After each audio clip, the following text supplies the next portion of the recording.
podcast, Amazing Tales from Off and On Connecticut's Beaten Path, and I'm your host, Mike Allen. Today's going to be a story about an enclave. Now, that's an area of land within another area of land that has its own distinct cultural identification. Well, this enclave happens to be in the town of Southbury, and it's called Russian Village. It was co-founded by Ilya Tolstoy. He's the son of the great Russian novelist Leo Tolstoy, author of War and Peace, among others. Over the years, many well-known Russian greats either lived there or visited there. It's on the National Register of Historic Places, and it's turning 100 years old this year. Now, what makes our guest this week so special is that Natasha Yarsdorfer is 92 years old. That makes her almost as old as the village itself, and she grew up there from the age of 3. Wait until you hear her stories in just a minute about what it was like living there with such luminaries milling about and in the years prior to modern amenities. This week's trivia question: where would you find a gated community in Connecticut with a beautifully maintained lake, built as a camp by New York City firefighters for their kids? Well, stick around after the main program for the answer, because then you'll know the topic for next week's show. Amazing Tales from Off and On Connecticut's Beaten Path is brought to you by our sponsor, Yale New Haven Health. Yale New Haven Hospital was the very first hospital in Connecticut. They opened their doors 200 years ago and later introduced the entire country to the use of penicillin and chemotherapy. Today, some of the brightest minds in medicine choose to work there, and it's the primary teaching hospital for the prestigious Yale School of Medicine. For more information, log on to ynhhs.org. That's ynhhs.org. Russian Village. It's in the town of Southbury. Now, if you've never heard of it, and if you've never been there, you're in for a treat. There's only 3 roads in the community of about 150 houses: Russian Village Road, Kiev Drive, and Tolstoy Lane. And this isn't a Disneyland type of place. This is real.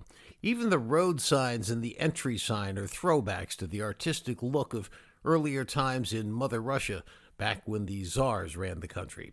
There's even a miniature Russian Orthodox chapel, which is meticulously designed after the largest such cathedral in Moscow, and it just has to be seen to be believed. It's gorgeous, it's ornate, but it's only big enough to hold about 10 people at a time, tops.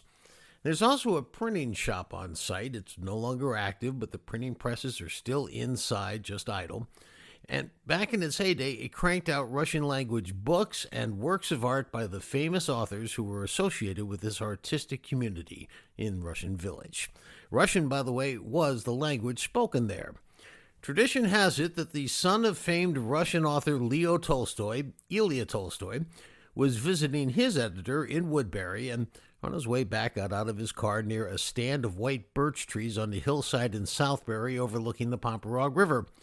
It was those white birch trees in particular that reminded him of the Russian countryside that he had loved so much, like so many other Russians who had to leave it all behind when the Tsar's family was overthrown by Stalin in the Russian Revolution. And many of those Russian emigres after the revolution came to New York City and stayed there, but a handful of elite intellectuals would wind up populating this eclectic artist community in Southbury at Russian Village. Our special guest today is Natasha Yarsdorfer. She's 92 years old, and the Russian Village itself is celebrating its 100th anniversary this year. Well, she grew up in the village as a young girl and still has vivid memories of the most famous Russian artists of that time coming through the Russian Village over the years. Natasha, I'm very much looking forward to this interview because you provide firsthand experience and memories of what this great Russian village was like back in the day. Today, if you drive up there, there are still some remnants, and it's still a very special place to visit, and it's on the National Register of Historic Places, but it has changed, and a lot of the population has moved out, and new people have moved in, and it's not quite the same as it was when you were there. Why don't we start off, if you don't mind? Tell us a little bit about when were you there? What years were you there? Was it you, your family? If you could just fill us in on that. My first actual memory of the village, I was probably about 3 years old, and that would have been 1934. And, well, I guess it was known in New York that there was this special place in Connecticut.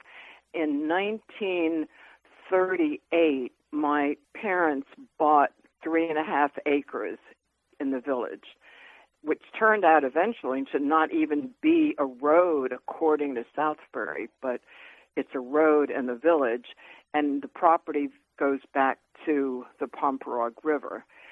And my father and one of the other men in the village hand dug the basement for the building. We had lots of birch trees, which is one of the things that had attracted Tolstoy to the village. But then they built it was a dacha. It was just a cabin, no running water, no electricity, no heat, nothing like that. I know electricity was added at some point. The running water was much later, maybe in the 50s. And up until then, we carried any drinking water from the Wasils, who were sort of our neighbors, and we would just carry 2 buckets of water. That was what we did. My mother would do laundry down at the river at the Pomperaug, which nowadays environmentalists would be horrified, but she did wash our clothes and hang them on bushes while we were down at the river for the day, and then bring it back up the hill. So the house is still very much there. I just sold the house a year ago, October. Your dad was one of the members of the military group that was there, because when you look at Russian Village in the early days, there were 2 what I would call sort of categories of people that tended to be there. One was the artists and the writers and those sorts of people, the musicians. And then there was a military subset, and it sounds like your dad was in there too. And if I have my history right, there was a building that burned down, I think in the 1940s or 50s, that was sort of like the military mess hall where they would get together and socialize and have a good time. And do you remember anything about that? I think what you're talking about is Camp Easy. There was a road that went, it wasn't a car road, but it was a rough road through the woods. It's now Audubon property. In the early days, we used to always walk through there, and you could still see the ruins. You could find odd things that had been in the building. And my dad was definitely military. He was in the Tsar's army, and he was on the last ship that left Sevastopol after the revolution. And when he got to New York, he just jumped ship and stayed in New York. He started to build a new life. And the Russian colony was very strong in New York. And he ended up, like so many of them, coming to the village. Southbury itself was such a different place in those days. And I want to take 2 examples from your memory. Number 1, Interstate 84 hadn't been built yet, so Route 6 was the main road going through town.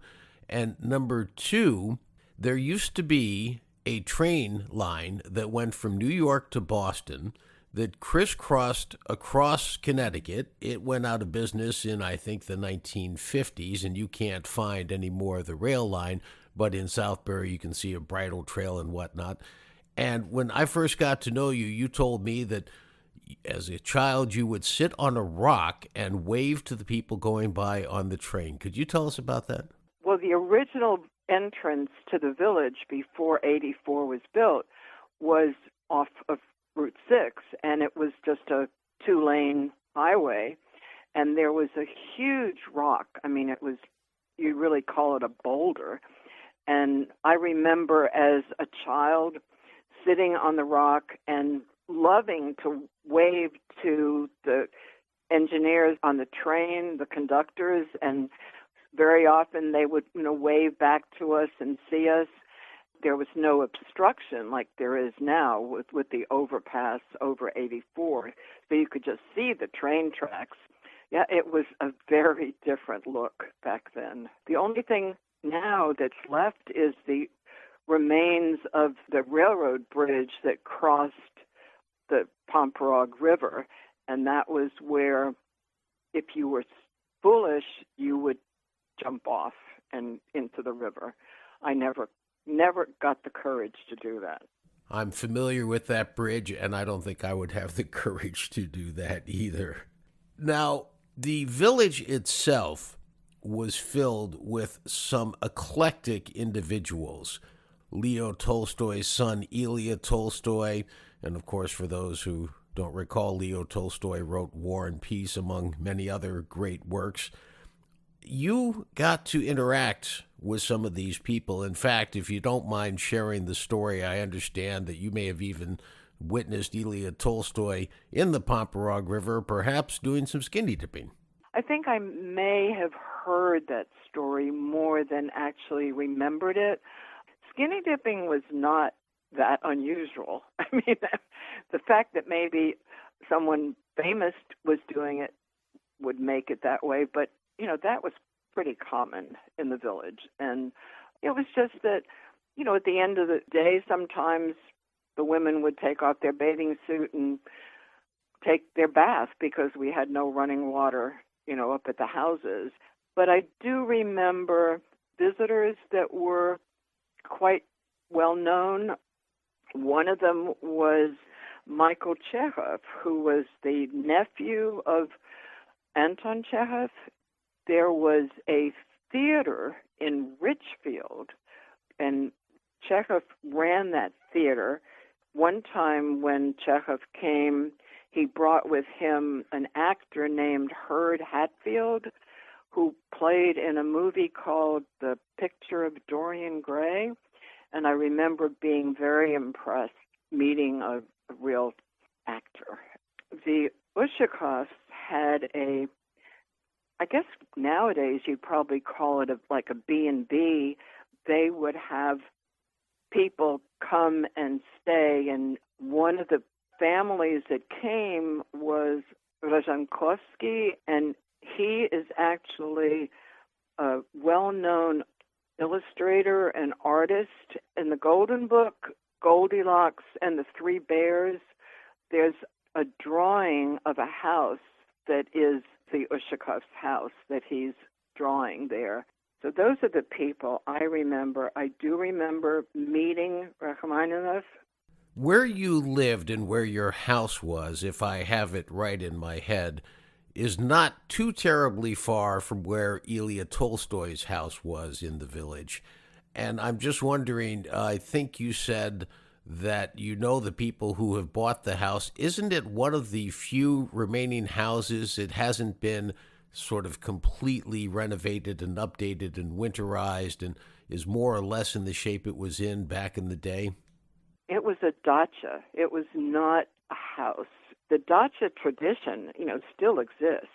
They have little vegetable gardens or flower gardens or fruit trees. But the house was a small house, and it's a very modest little bungalow.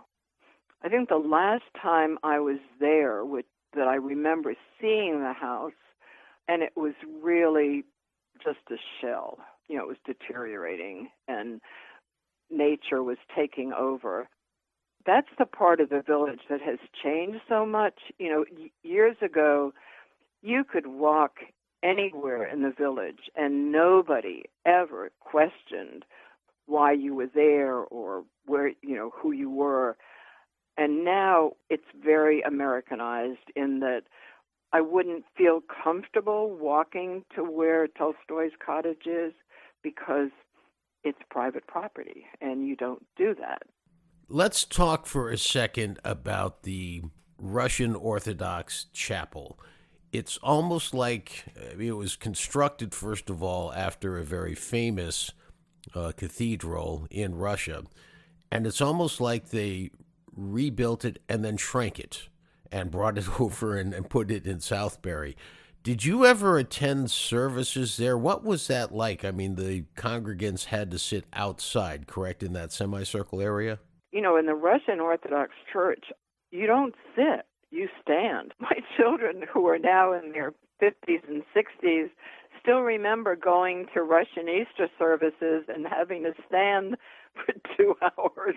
There were a few rows of like stone ledges you could sit on, and that was probably more for the adults and the older people. I do remember vividly going to church services there, and when I was 9, 10 years old, there were yearly observances at Saint's Day that the chapel is named after, St. Sergius.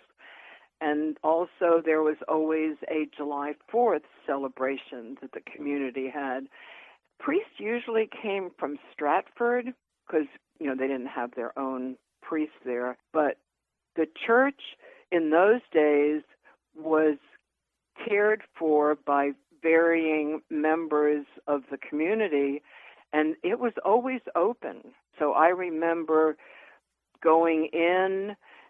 I wanted to say a little prayer for something. You could walk in and say what you had to say, and you could touch the Bible that was there. It was kind of a central, unified location for the village. There are a couple of places that were standout, and of course the chapel was one of them. The other, which was critical to the entire concept of Russian Village, was the print shop. So this was an area where, and I usually mispronounce his name, but Professor George Grebenshchikov. That's good. Good. Not too bad, huh?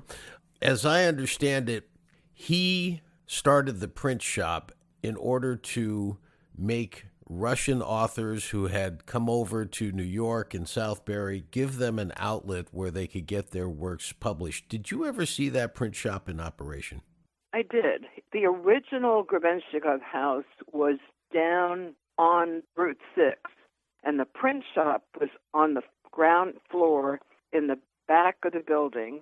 And I remember being fascinated with this room where, there were all these printing presses. And of course, it was a Slavic language press. At that time, I didn't know the difference, but it was unique.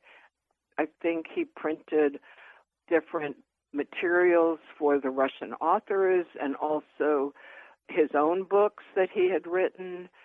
When they decided to build 84, whoever was in charge offered to move the original structures. The printing press is still in one piece, and it's been moved to the top of the hill.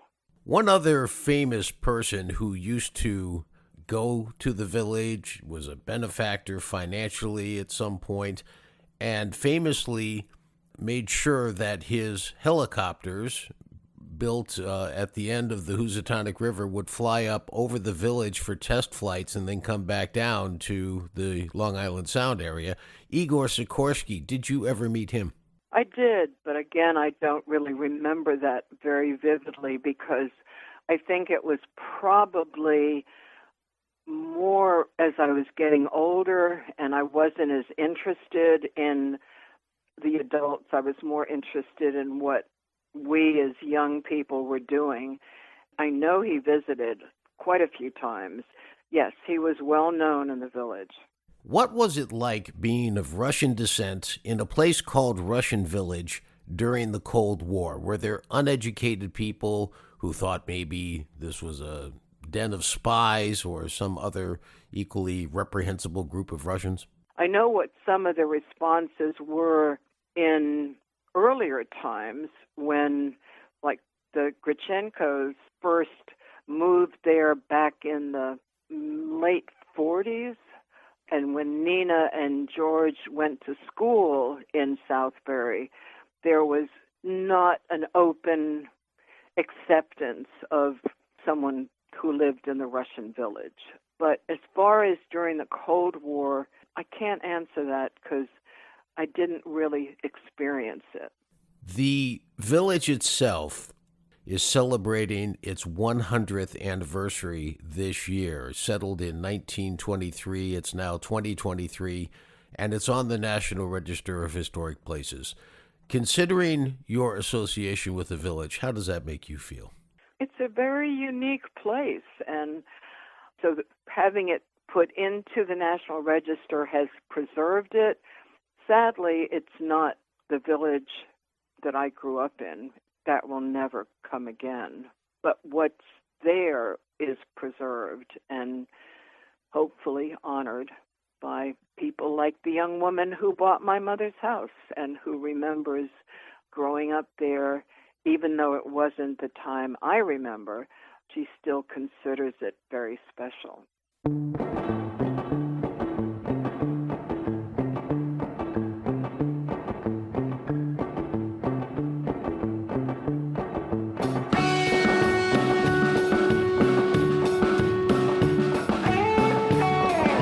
That wraps up this episode of Amazing Tales from Off and On Connecticut's Beaten Path. You can find the Russian Village in Southbury by simply going on Google Maps, typing in Russian Village Road in Southbury, and I highly recommend you take a visit up there next time you're going by. There aren't many places like it around. I very much want to thank our special guest for today's program, Natasha Yarsdorfer, the 92-year-old former resident of the Russian Village in Southbury, for sharing her fascinating memories about what life was like in the heyday at this special spot in Southbury. The answer to this week's trivia question, well, the question was, where would you find a gated community in Connecticut with a beautifully maintained lake built as a summer camp by New York City firefighters for their kids? Well, the answer is Danbury, and the gated community is known today as Lake Wabika. The improbable tale next week of how Jewish firefighters from New York City carved out a home away from home community for themselves in the gorgeous southern hills of Danbury, and you won't believe what ultra-famous musician spent her summers there with her family. Amazing Tales from Off and On Connecticut's Beaten Path is a production of True North Associates, LLC. This is Mike Allen. Be safe, and please stay healthy.